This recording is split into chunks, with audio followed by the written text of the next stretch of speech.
একটু জোরে বলো। ছিলেন, তার একটা মিষ্টি এবং দয়ালু মেয়ে ছিলেন। ভদ্রলোকের স্ত্রী মারা যাওয়ার পর তিনি আবার বিয়ে করেন। তিনি ভেবেছিলেন তার নতুন স্ত্রী তার মিষ্টি মিষ্টি ভালো মা হয়, কিন্তু ভদ্রলোকের নতুন স্ত্রী আস্তে পাবে ছোট্ট ও স্বার্থপরতা হয়ে এসেছিলেন। তার দুই মেয়ে ছিল একেবারে বিদ্যার মতো। এই তিন ছেলের অবস্থা ভদ্রলোক এতই দুঃখিত হলেন, চিন্তা করার জন্য দৌড়ে চলে গেলেন। কিন্তু মিষ্টি মেয়েটিকে দেখে গেলেন তার সৎ মা এমন সব বোনের কাছে।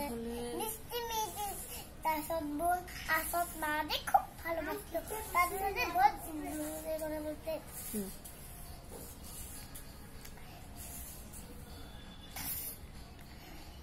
তাকে প্রায় দাসী বানিয়ে ফেলেছিলেন এবং তার নামও পাল্টে রাখলেন সিন্ডারেলা। কারণ মিষ্টি মুখ কাপের উপর ছায়া সেটা পড়লে কোথায় কার হয়ে যেত। একটু জোরে বলো। তোমার মুখে সবসময় ছোট রেখে থাকে, আমরা তোমাকে সিন্ডারেলা বলে দেখবো। সিন্ডারেলা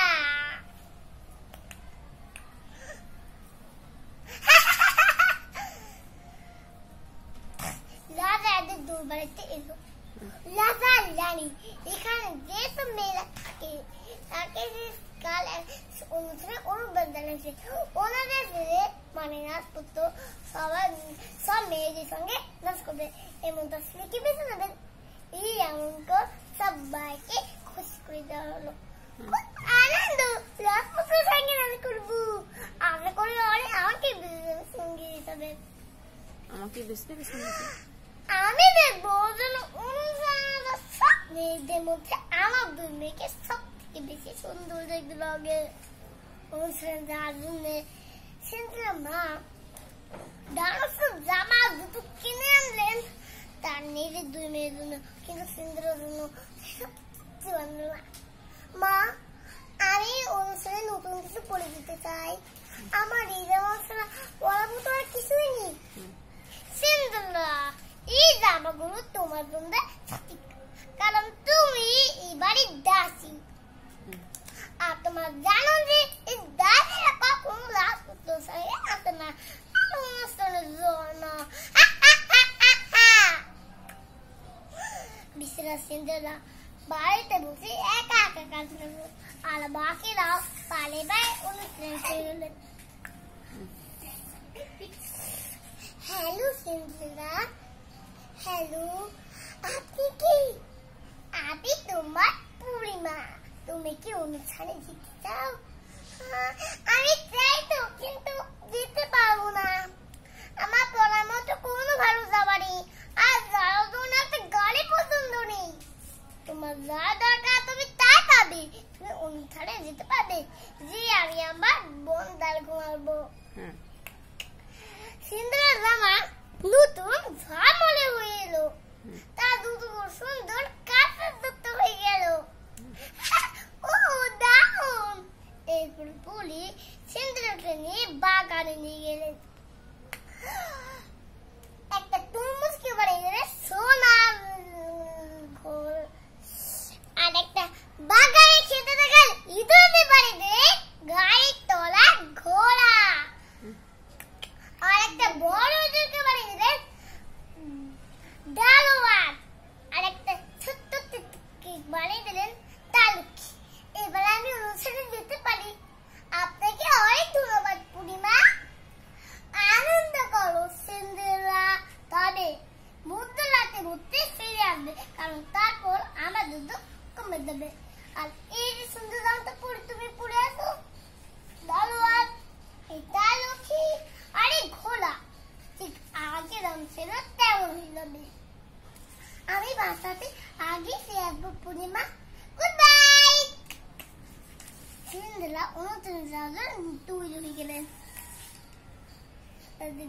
তাকে ডাক্তার ছিল, আর সবাই তাকে ঘামুলেই দেখতে লাগলো। থেকে এতটাই মতো হলো যে তার সঙ্গে নাচতে চাইলো। আমি কি আপনার সঙ্গে নাচতে পারি?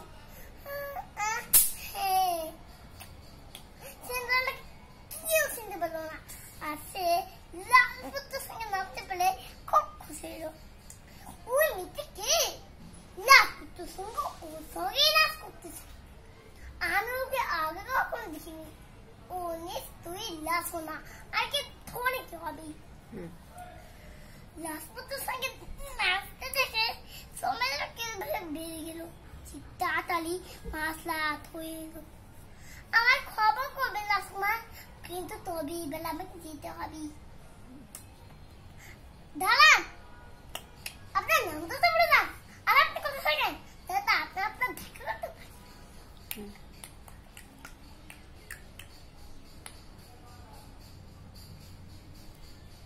সিন্দ্রাস যখন বাড়ি পৌঁছলো, ঘুরে যায় ঠিক তার 12টা বাজে। তখন এই সব ধাতব কমে গেল। সিন্দ্রা প্রায় থেকে কাশি জুতায়, তারপর একই রকম হয়ে গেল।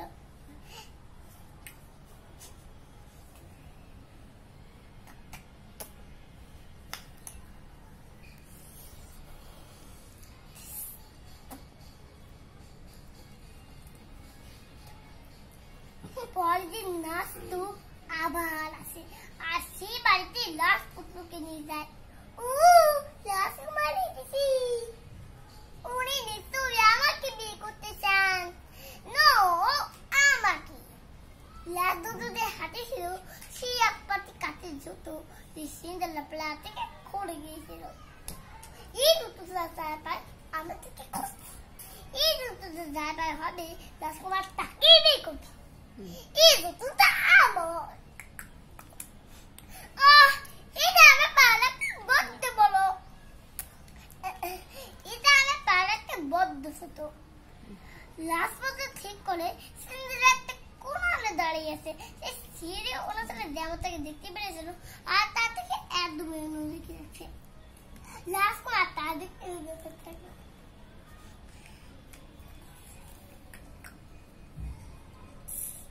আপনি আপনি সে মেজাজ ম্যান কত নাচ করেছেন। আপনি আমার রাজকুমার। হ্যাঁ, ওই সে।